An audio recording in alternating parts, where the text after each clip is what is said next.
Бул жердеги гүлдөрдү карап, эже карындаштарыма бир нерсени айткым келди. Бул дүйнөдө аялдарга эч бир нерсе тиешелүү эмес. Мисал үчүн, өз үйүңүздө 18 жыл, 20 жыл жашайсыз, бирок өзүңүздүкүндөй жашабайсыз да.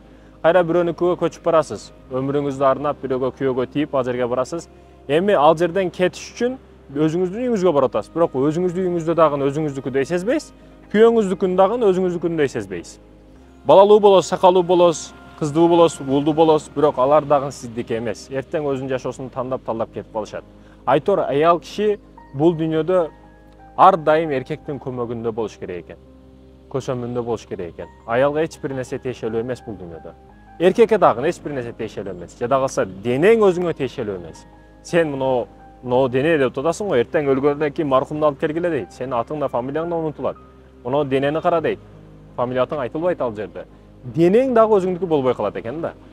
Ошондой экен бул кыска өмүрдө сонун жашап, Аллах үчүн, акча үчүн эмес, дүйнө үчүн эмес, 50-60 жыл өтө кыска өмүр. Толук сонун жашап алсаң, экзаменден өтүп алсаң, ал жагы бактылуулук болот сага.